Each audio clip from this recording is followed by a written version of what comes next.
ಪ್ರಿಯರಾದವರೇ, ಯೇಸುಕ್ರಿಸ್ತನ ನಾಮದಲ್ಲಿ ನಿಮಗೆ ನನ್ನ ಪ್ರೀತಿಯ ವಂದನೆಗಳು. ವರ್ಷದ ಕೊನೆಯ ದಿನಗಳಲ್ಲಿ ಬಂದಿದ್ದೇವೆ. ನಾವು ದೇವರನ್ನು ಸ್ತುತಿಸಬೇಕು, ಆತನು ಮಾಡಿದ ಮೇಲುಗಳಿಗಾಗಿ ಸ್ತೋತ್ರ ಮಾಡಬೇಕು ಎಂಬುದನ್ನು ಅರಿತುಕೊಂಡೆವು. ಕೃತಜ್ಞತೆ ಉಳ್ಳ ಹೃದಯದಿಂದ ಈ ವರ್ಷ ಪೂರ್ತಿಯು ದೇವರು ನಡೆಸಿಕೊಂಡು ಬಂದಂಥ ವಿಧಗಳಿಗಾಗಿ ಆತನಿಗೆ ವಂದನೆ ಹೇಳಬೇಕು. ಅಷ್ಟು ಮಾತ್ರ ಅಲ್ಲ, ಹೊಸ ವರ್ಷದೊಳಗೆ ಪ್ರವೇಶಿಸುವುದಕ್ಕೆ ಮುಂಚೆ ಇನ್ನೊಂದು ಮುಖ್ಯವಾದ ಕಾರ್ಯವನ್ನು ಮಾಡಬೇಕು. ಒಂದು ವಾಕ್ಯವು ಹೇಳುತ್ತದೆ, ಪ್ರಲಾಪಗಳು 3ನೇ ಅಧ್ಯಾಯ 40ನೇ ವಾಕ್ಯ, ನಮ್ಮ ನಡತೆಯನ್ನು ಶೋಧಿಸಿ ಪರೀಕ್ಷಿಸಿ ಯೆಹೋವನ ಕಡೆಗೆ ತಿರುಗಿಕೊಳ್ಳೋಣ. ನಾವು ಶೋಧಿಸಿ ಪರೀಕ್ಷಿಸಿ ನೋಡಬೇಕು. ಈ ವರ್ಷದಲ್ಲಿ ನಾವು ದೇವರಿಂದ ಎಷ್ಟೋ ಮೇಲುಗಳನ್ನು ಹೊಂದಿದ್ದೇವಲ್ಲ, ದೇವರಿಗೆ ಸ್ತೋತ್ರ. ಅನೇಕ ಮಿಸ್ಟೇಕ್ಗಳನ್ನು ಮಾಡಿದ್ದೇವಲ್ಲ, ಪ್ರಾರ್ಥಿಸುವುದನ್ನು ಬಿಟ್ಟಿದ್ದೇವೆ, ಸತ್ಯವೇದ ಓದುವುದರಲ್ಲಿ ಕೂಡ ತಪ್ಪಿದ್ದೇವೆ. ನಮ್ಮ ಜೀವಿತದಲ್ಲಿ ಕೆಲವೊಂದು ಕೊರತೆಗಳು, ತಪ್ಪುಗಳು ಕೂಡ ಇವೆ.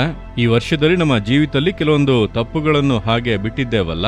ಪ್ರಾರ್ಥನೆಯಲ್ಲಿ ಕೊರತೆ, ಸತ್ಯವೇದವನ್ನು ಧ್ಯಾನಿಸುವುದರಲ್ಲಿ ಕೊರತೆ, ಪ್ರೀತಿಸುವುದರಲ್ಲಿ ಕೊರತೆ, ಕೋಪ, ದ್ವೇಷ, ಕೆಲವು ಪಾಪದ ಕಾರ್ಯಗಳು, ಅನೇಕರು ಬಾಧಿಸಲ್ಪಡುವಂತೆ ನಡೆದಿದ್ದೇವೆ, ತಪ್ಪುಗಳನ್ನು ಮಾಡಿದ್ದೇವೆ ಅಲ್ಲವಾ?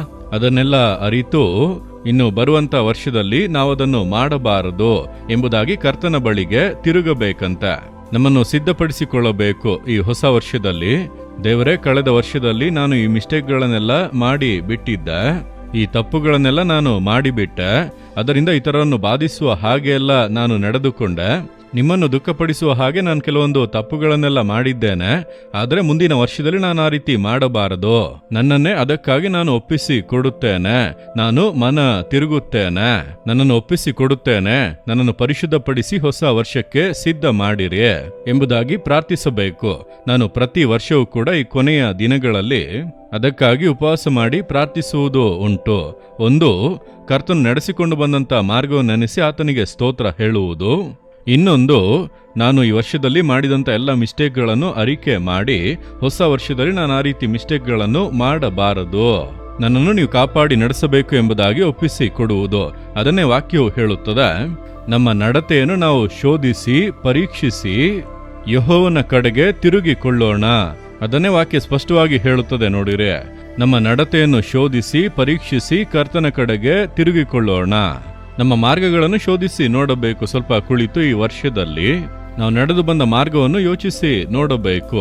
ಏನೇನು ತಪ್ಪು ಮಾಡಿದೆವು, ಏನೇನು ಮಿಸ್ಟೇಕ್ ಮಾಡಿದೆವು, ಕರ್ತನಿಗೆ ಯಾವ ರೀತಿಯೆಲ್ಲ ದುಃಖ ಪಡಿಸಿದೆವು, ಮನುಷ್ಯರು ಬಾಧಿಸಲ್ಪಡುವಂತೆ ಹೇಗೆ ನಡೆದುಕೊಂಡೆವು ಎಂಬುದಾಗಿ ಎಲ್ಲವನ್ನು ಯೋಚಿಸಿ ಪರೀಕ್ಷಿಸಿ ನೋಡಿ ಇನ್ನು ಮುಂದೆ ಆ ರೀತಿ ತಪ್ಪು ಮಾಡಬಾರದು.